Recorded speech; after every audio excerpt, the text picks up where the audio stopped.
to all the mothers at Oakley Community Church today. Happy Mother's Day. Thank you. Let's hear it.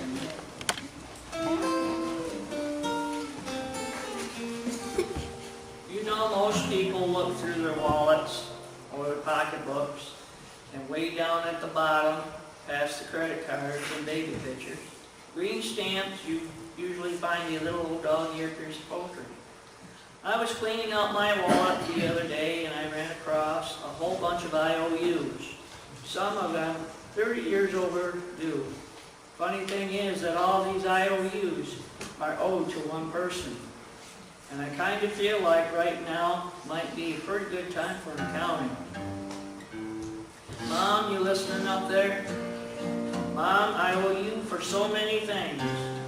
A lot of services like night watchman, for instance, or lying awake nights listening for coughs, cries, creaking floorboards, and me coming in too late. You had the eye of an eagle or a lion, but you always had a heart as big as a house. I owe you for services as a short order cook, chef, baker, or making sirloin out of hamburger, turkey out of tuna fish. I owe you for cleaning services, for the daily scrubbing of face and ears, all work done by hand, and for the frequent dusting of small boys' pants to try to make sure that I led a spotless life. And for washing and ironing, no laundry could ever do, for drying the tears of childhood, and for ironing out the problems of growing up. I owe you for services as a bodyguard, for protecting me from the tears or terrors of thunderstorms and nightmares and too many green apples. Lord knows I owe you for medical attention, for nursing me through chicken pox, bruises, bumps, splinters, and spring fever. And let's not forget medical advice either. Oh no. Important things like don't scratch it or it won't get well. Or if you cross your eyes, they're going to stick like that. And probably most important of all was be sure you got on clean underwear, boy, in case you're in an accident. And I owe you, Mom, for veterinarian services, for feeding every lost dog and cat that I dragged home at the end of a rope, and for healing the pains of puppy love.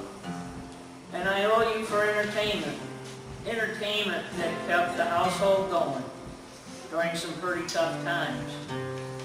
For wonderful productions at Christmas, 4th of July, and birthdays. And for making make-believe come true on a very limited budget.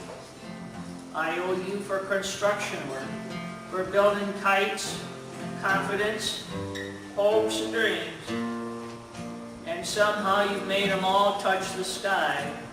And for cementing the family together so it stand the worst kinds of shocks and blows. And for laying down a good, strong foundation to build a life on. Mom, I owe you for carrying charges, for carrying me on your books for the necessities of life that a growing boy's just gotta have. Things like an old pair of western boots with a little pocket on the side for a jackknife. And one thing, Mom, I will never ever forget when there were only 2 pieces of apple pie left and 3 hungry people.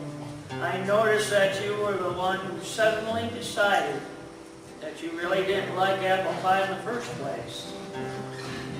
These are just a very few of the things for which payment is long overdue. The person I owe them to worked very cheap.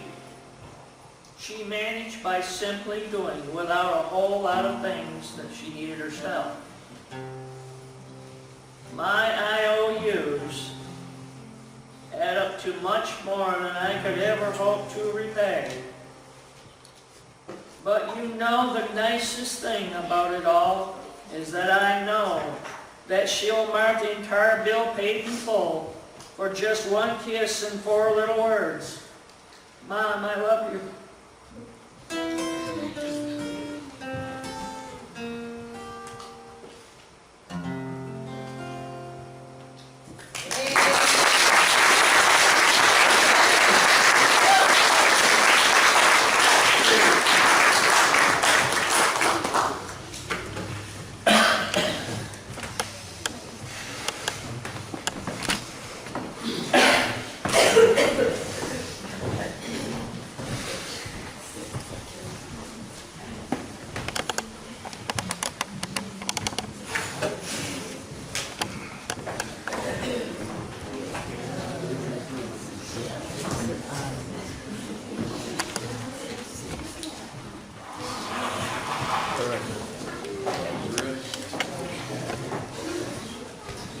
wife. A wife of noble character. A wife of noble character whom can find. She is worth far more than rubies. Her husband trusts her without reserve And lacks nothing of value. She brings him gold, not harm, all the days of her life. She selects wool and flax and works with eager hands. She is like the merchant ships, bringing her food from afar. She gets up while it's still night. She provides food for her family and portions for her female servants. She considers a field and buys it. Out of her earnings, she plants a vineyard. She sets about her work vigorously. Her Arms arms are are strong for her task, She sees that her trading is profitable. and her lamp does not go out at night. In her hand she holds the distaff and grasps the spindle with her fingers. She opens her arms to the poor and extends her hands to the needy. When it snows, she has no fear for her household. For all of them are clothed in scarlet. She makes coverings for her bed. She is clothed in fine linen and purple. Her husband is greatly respected at the city gates, where he takes a seat among the elders of the land. She makes linen garments and sells them, and supplies the merchants with sashes. She is clothed with strength and dignity. She can laugh at the days to come. She speaks with wisdom. Wisdom With and faithful instruction is on her tongue. She watches over the affairs of her household. and does not eat the bread of idleness. Her children arise and call her blessed. Her husband also, and he praises her. Many women do noble things, but you surpass them all. Charm is deceptive. And beauty is fleeting. But a woman who fears the Lord is to be praised.